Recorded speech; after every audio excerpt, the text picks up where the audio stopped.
My name is Deborah Howard, and if you had asked me a week ago what my life looked like, I would have said it was steady and predictable. Not perfect, but familiar in the ways that make you believe nothing major will suddenly shift beneath you. I lived with my boyfriend, John Henderson, for 6 years, 9 years together in total. No engagement yet, because John always claimed he wasn't ready. I convinced myself that patience was a form of love. I believed we were building something slow and lasting, though now I see I may have been building it alone. Last Thursday began like any other day that quietly hides a major turning point. I had secured a major account at work, a medical software company I'd been pursuing for months. To celebrate, one of my biggest clients insisted on taking me to dinner at an upscale Italian restaurant downtown, the type with soft lighting, heavy tablecloths, and a menu of dishes you pretend to recognize. Around 4 p.m., I texted John, "Going to be late tonight. Client dinner." His reply came fast. Perfect timing. "My mom wants me to come over for dinner. She's been lonely. Don't wait up. Love you." It felt normal. His mother lived 40 minutes away, and he visited her a couple of times a month. Nothing about it seemed unusual or suspicious. If anything, I was glad he had plans. 2 work dinners in a row without guilt were rare. By 7:15, I arrived at the restaurant. My client was running late, so the hostess seated me in a small corner booth. I set my phone beside my water glass and sorted emails while reviewing my talking points. Then I heard a woman's laugh, light, ending in a soft, husky snort. I didn't recognize it at first, but it felt familiar.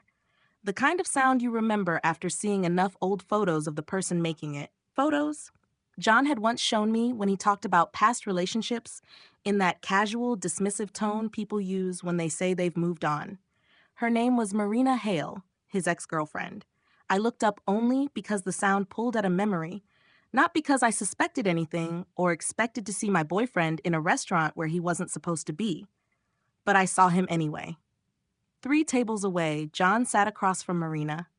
Her hand rested lightly on her wineglass, her body angled toward him in a way that didn't resemble a simple family visit. They were sharing a bottle of red under soft lighting, and his attention was fixed on her as if she had just said something clever. She smiled like she understood how to receive that look. Then she reached out and touched his face, brushing her fingers along his jaw. My stomach tightened, but my mind refused to accept the obvious. I searched for explanations. Maybe it was coincidence. Maybe he ran into an old friend. Maybe. But then Marina leaned in and kissed him. Not a quick kiss or an accidental moment, but a practiced, familiar kiss, one that felt like a continuation rather than a start. For a moment, everything went quiet. My heartbeat stalled, the room narrowed, and the sounds around me blurred. I watched the man I loved kiss someone he said was part of his past. I didn't gasp or cry or make a scene. Shock is quieter than people think. It settles in your body and slows your movements. A waiter approached and asked about sparkling or still. I must have nodded because he placed a glass of water in front of me, though I don't remember looking up.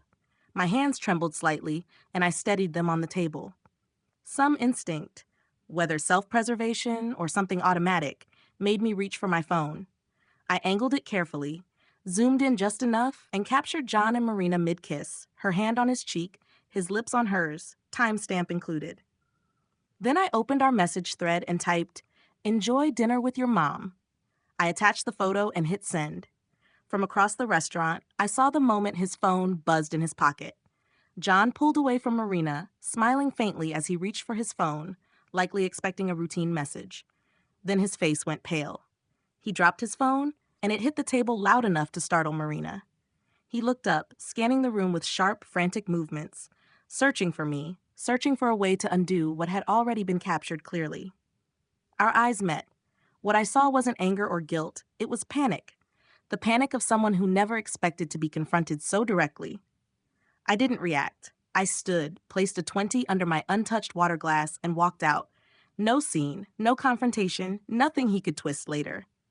Outside, the night air hit me, but I still felt disconnected, like I was watching myself from the outside. I went to my car, sat down, locked the doors, and drove. Not home. Not yet. I drove around the city for nearly 2 hours, headlights cutting through the dark while my phone vibrated nonstop with calls, texts, and voicemails from John. I didn't read or answer any of them. Around 10 p.m., I pulled into a hotel parking lot and booked a room. The bed was stiff, the pillows flat, and I slept maybe 2 hours, staring at the ceiling and waiting for reality to make sense. It didn't. The next morning, I turned my phone back on. 38 missed calls and nearly 50 messages. Variations of, "It's not what it looks like. Please come home. We need to talk. You're overreacting. She's just a friend. I can explain. Where are you? I'm worried." Then, "This happened because you're always working. We never spend time together." That last message cut through everything. Less than 12 hours after being caught kissing another woman, John had already shifted from apology to blame, fast, familiar, in a pattern I realized I had ignored before. I didn't respond. Instead, I opened my contacts and called the one person who always warned me to pay attention to red flags, my older sister, Natalie. Her voice broke before I even finished explaining. "Come home," she said. "You're not staying alone tonight." Only then did I realize I had been holding my breath. I packed my things, checked out of the hotel, and drove straight to her house without looking back at the life I'd begun leaving the night before. When she opened the door, she didn't ask a single question. She just pulled me into her arms and held me in the steady way only an older sister can. For the first time in hours, maybe days, something inside me calmed. When she let go, her eyes scanned my face, taking in everything I was trying not to show. "You're staying here," she said. "No arguments." Her home felt warm and grounded, a sharp contrast to everything else. Natalie's house felt like the kind of place you go when you need to borrow a bit of stability because you've run out of your own. I put my bag in the guest room and sat on the edge of the bed, staring at nothing. My phone buzzed again, John, but I powered it off and let the silence push his name away. Natalie knocked softly, came in with a mug of tea, set it beside me, and sat down. "Tell me." So I did, every detail. The restaurant, Marina, the kiss, the photo, the messages, and the way John's expression collapsed when he realized I'd seen everything. When I finished, Natalie didn't react dramatically. She just exhaled, a controlled anger under her calm tone. "Deborah, that wasn't an accident. That wasn't a lapse. It was intentional." Her voice softened, "And you didn't deserve any of it." I didn't trust myself to speak, so I nodded. We sat quietly until the doorbell rang, snapping me out of the moment. Natalie stood. "Stay here." I followed her to the hallway anyway. She opened the door slightly. John stood outside, hair messy, eyes red, jaw tight, trying to cover panic with anger. "Is Deborah here?" he demanded. "That depends," Natalie said coolly. "Why?" "I need to talk to her," he said, trying to look past her. "She's blowing this out of proportion. It was one dinner." Natalie didn't move. "You kissed another woman. You lied about seeing your mother. You lied to her directly. That's not one dinner. You're manipulating her," he snapped. "You never liked me." "Correct," Natalie said evenly. "Now leave." He tried to push the door wider. Natalie braced it without effort. "Deborah?" he called over her shoulder. "Please, just listen to me." I stepped back instinctively. Natalie's voice rose, firm, steady. "She does not want to see you. Leave before someone else makes you." John looked between us, desperation breaking through. He muttered something, turned sharply, and stomped down the steps. Natalie closed the door and leaned against it. "This is only the start," she said quietly. "He's going to try to change the story. Don't let him." The next morning proved her right. John's mother left 6 voicemails before noon. I only listened to the last one because I wanted to hear the version John had given her. "Deborah, this is childish. John told me everything. He made a mistake. A woman keeps her family together. She doesn't run away because her partner has one emotional lapse. You need to grow up. Stop embarrassing yourself." I stared at the phone, stunned. Something inside me tightened, then settled. Natalie walked in and caught the end of it. "Give me that," she said, taking the phone gently but firmly. She switched it off. "You don't need that right now." I didn't argue. By Monday morning, I felt suspended in a fog, watching life move around me. Still, I pushed myself forward. I went to see a family law attorney, Amara Levin, who carried a calm confidence I desperately needed. I gave her everything: the photo, the texts, the timeline, and documents I had gathered from my home office when John wasn't there. She reviewed it with a neutral professionalism that somehow grounded me. "This is serious," she said. "The photo helps, but your financial ties make this more complex." My stomach tightened as she explained. The house was mine before John moved in, but the kitchen renovation, funded from our joint account, created a possible claim on increased property value. Then there were shared savings, joint expenses, and credit cards. Financial threads tying me to someone who had been preparing an exit while pretending we were building a future. We need to protect you immediately, Amara said. People who cheat don't just lie emotionally, they lie financially, they lie strategically. Her words hit harder than I expected. A truth I didn't want but couldn't dismiss. Back at Natalie's house, I opened my laptop and started looking into Marina, not out of jealousy, but because I needed clarity. Her online presence was polished. Group photos, professional events, birthdays. John appeared in more of them than I liked. The real shock came when I found her wedding photography album. Marina wasn't single. She wasn't newly divorced. She had a husband and 2 children, a smiling family. I covered my mouth, realizing I wasn't the only one dealing with fallout. John hadn't just betrayed me, he had knowingly participated in someone else's. After sitting with that for a long time, I created a new email account. It didn't feel spiteful, just unavoidable. I attached the photo. No explanation, no context. Just 4 words, check Thursday nights. Then I sent it and closed the laptop. Natalie didn't ask what I'd done, but she looked at me for a long moment. Sad, proud, steady. I wasn't proud, but I wasn't ashamed either. That night, lying in the guest bed staring at the ceiling, I realized something unsettling. This wasn't an ending. It was the start of something bigger. The fallout began faster than expected. 2 days after sending the anonymous email, I woke up to Natalie standing over me, holding her phone. "You need to see this." I sat up. She turned the screen toward me. A mutual acquaintance had posted one of those vague, dramatic paragraphs, clearly hinting at gossip. Something about men ruining families because they think no one is watching, and how everything eventually comes to light. My heart thudded. Before I could ask anything, Natalie's phone buzzed again. "Oh no," she whispered. "Deborah, this is about John." 15 minutes later, I heard everything. Marina's husband confronted her. She denied it at first. Then he found more incriminating texts, screenshots shared in a group chat I thankfully didn't see. Messages from John and Marina weren't just romantic. They showed plans, serious ones. She claimed John promised to leave me. John promised he was ready to build a life with her. As details piled up, my hands grew cold. 8 months. 8 months of lies folded into my daily routine. 8 months of unexplained Thursday nights, gym sessions, work dinners, and phone calls taken outside. Marina's husband filed for divorce within 48 hours. John, according to what I heard next, was furious. Not at himself, but at her for letting everything unravel, for not covering her tracks, for not deleting messages, for getting caught. I sat at Natalie's dining table, holding a mug I couldn't drink from while listening to all of it. Each new detail felt like a push, but I didn't fall. Maybe because I had already hit the ground days earlier. Maybe because part of me had sensed something was off long before the restaurant. Natalie rested her hand on mine. "You're handling this better than anyone could expect," she said. I didn't feel that way. I felt like I was balancing on something sharp. Later that day, my attorney called.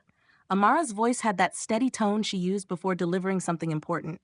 "We subpoenaed John's phone records," she said. "There's a lot." I closed my eyes. "How bad?" "You deserve the truth," she said.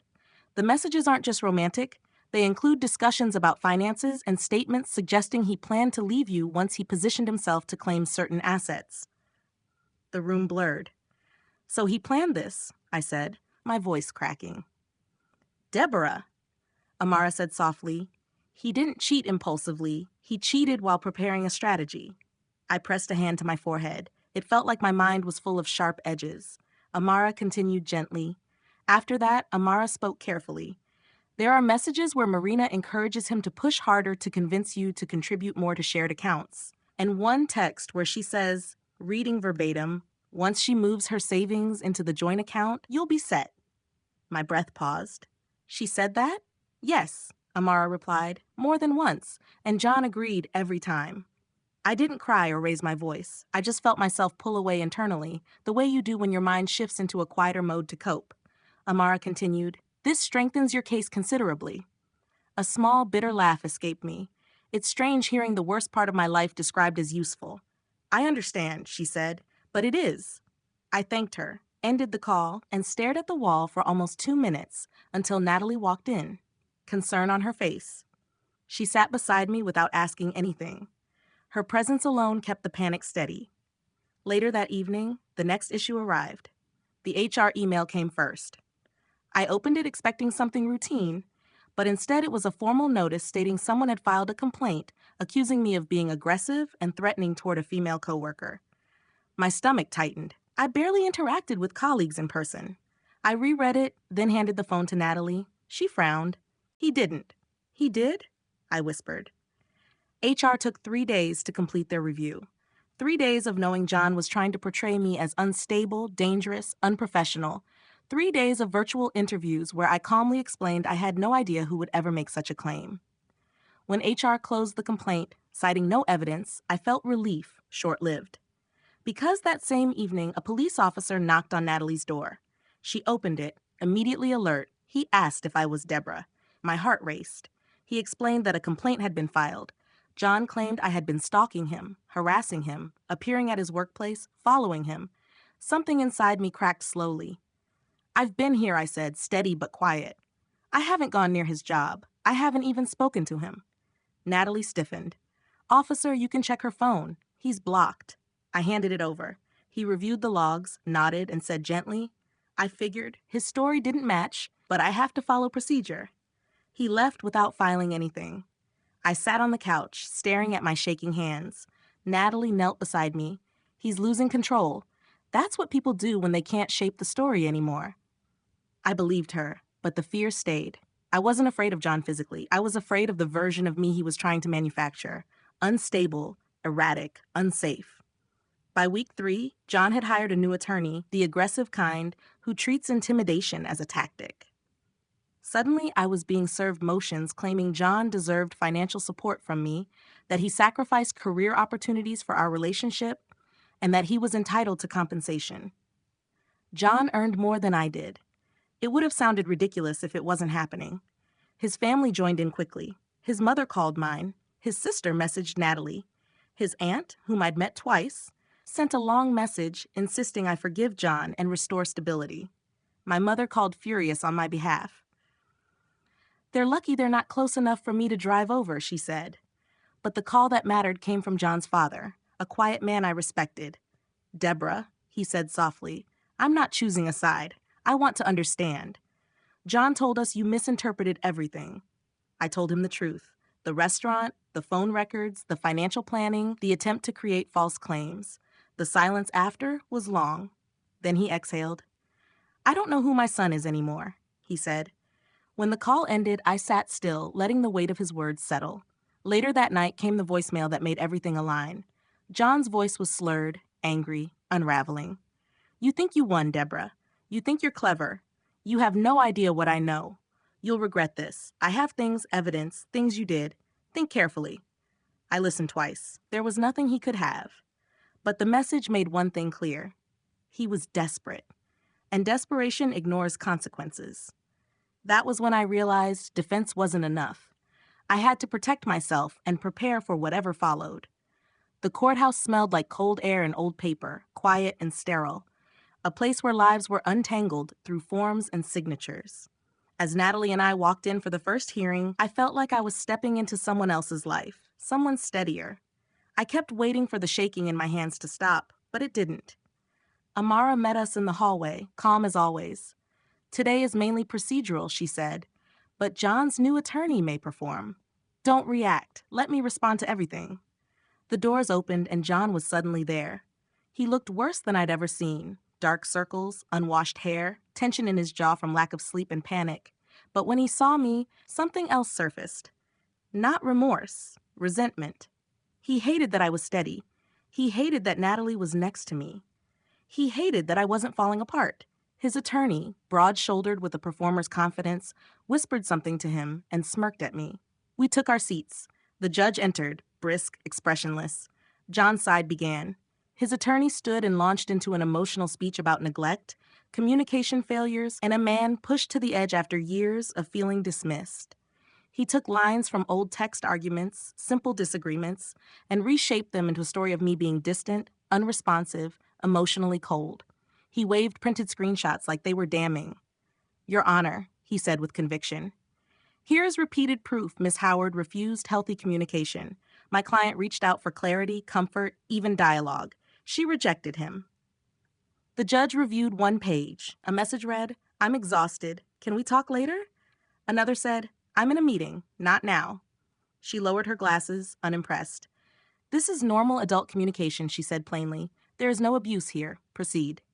His attorney hesitated, then continued. "Furthermore, Miss Howard has," but he didn't finish. Amara stood. "Your Honor, we have evidence that is substantially more relevant." She handed the clerk a thick envelope. "May I?" the judge asked. Amara nodded. "These are messages between Mr. Henderson and Ms. Marina Hale, spanning nearly 8 months. They contain discussions of infidelity, intentional deception, and deliberate financial planning meant to disadvantage my client." The judge opened the file and began reading. The room was so quiet I could hear a clock somewhere behind us. Her eyebrows rose. She turned another page, then another. She exhaled sharply. One message from John read, "She has no idea. Once everything is in the joint account, we'll be secure." Another from Marina said, "She won't notice. Just keep pushing about the renovation." And another from John, one I hadn't seen before, said, "I'm done pretending. Once the money is settled, I'm leaving." The judge set the papers down. "Mr. Henderson," she said slowly, "these messages are extremely troubling." John shifted in his seat. His attorney tried to speak, but she lifted a hand to stop him. "This is not simply an affair," she continued. "This reflects planned financial exploitation." The word exploitation landed hard. John looked at me with an expression that bordered on betrayal, as if the truth surfacing was my wrongdoing. His attorney began again. "Your Honor, these texts are taken." "They are taken directly from a subpoena of his device," the judge cut in. "They are admissible and credible." Moving on. The remainder of the hearing was procedural, but John's entire strategy collapsed that afternoon. The judge denied his temporary support request, stating clearly there was no basis for financial dependency. I could finally breathe for the first time in weeks. As we exited the courtroom, John hurried toward me. "Deborah, wait." Natalie stepped forward, but I stopped her. "It's fine." He looked at me like someone drowning who had just realized the water wouldn't lift him. "I didn't mean for it to go this far," he said. "You made it worse by taking everything to court." I looked at him. "You created everything that led to this." His jaw tightened. I was confused. I didn't know what I wanted. Marina told me things. She pressured me. But I didn't mean to. "Destroy me?" I asked quietly. "Plan behind my back for months? Lie, cheat, gather fake evidence, file false reports? Which part wasn't intentional?" He looked away. I waited, hoping for accountability, even a small sign of honesty. But when he looked up, all I saw was self-preservation. "You're really going to let them paint me as some kind of monster?" "They didn't paint anything," I said. "You created that yourself." His lips pressed together. "One day you'll see you overreacted." Natalie stepped forward, her voice sharp. "One day you'll understand she didn't." We walked away. Outside, sunlight hit my face. Warm, sudden, almost intrusive after the cold inside. I inhaled slowly, but something still weighed on me. Freedom and grief often arrive together, almost indistinguishable. Later that week, Amara called with updates. John's attorney tried one more tactic, filing a motion claiming I had hidden assets. Financial discovery took 3 weeks. They reviewed everything: accounts, taxes, income, credit history. They found nothing because there was nothing. Meanwhile, the messages between John and Marina continued to stand. They weren't just harmful, they were overwhelming. During one status hearing, the judge said directly to John, "I am deeply concerned by your conduct." The courtroom went silent. Even John's attorney remained quiet. The hearing ended quickly. As I gathered my things outside, I heard my name. It was John's father. He approached slowly, disappointment heavy in his expression, not toward me, but toward the son he no longer recognized. "I'm sorry," he said, "for all of this, for everything he's done." My throat tightened. "You don't owe me an apology." He shook his head. "Maybe not, but you deserve better. I hope you know that now." As he walked away, his sincerity hurt more than John's behavior ever had. Each layer of truth had been revealed, and beneath it was something I hadn't expected, a fragile, new sense of peace. The case was reaching its end. But my story with John was nearing its final chapter. The morning of the last hearing, I woke before my alarm. The sky outside Natalie's guest room was still dark, a deep blue that felt like the space between an ending and a beginning. I lay there for a moment, listening to the hum of her house, steady, calm, safe. Everything mine hadn't been for far too long. When I finally dressed, I expected dread. Instead, there was only a quiet heaviness, a certainty that whatever happened next, something inside me had already closed. The courthouse felt colder this time, or maybe I simply noticed it more. John was already inside when I arrived with Amara. He didn't look at me. His shoulders slumped, his face hollow. The last pieces of whatever control he thought he had were gone. When the judge entered, everyone stood. Then the hearing began. John's attorney started with one last attempt to distort the story. He presented screenshots of old arguments, insisting they showed emotional abuse. He claimed I denied John's support, affection, communication. The judge didn't hide her frustration. "These are standard disagreements," she said firmly. "They do not indicate abuse. Move on." John's attorney then shifted to the hidden assets claim. Amara immediately reminded the court that full financial discovery had been completed and nothing concerning was found. The judge nodded. "There is no evidence of financial concealment. Continue." Finally, Amara stood. She handed the judge a compact binder.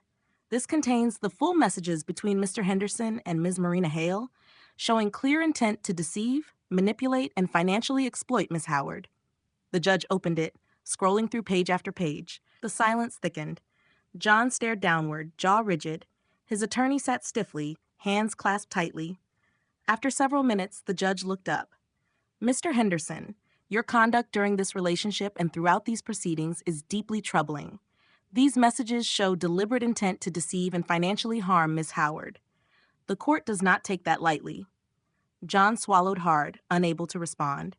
"Given the evidence," she continued, "the home is awarded solely to Miss Howard.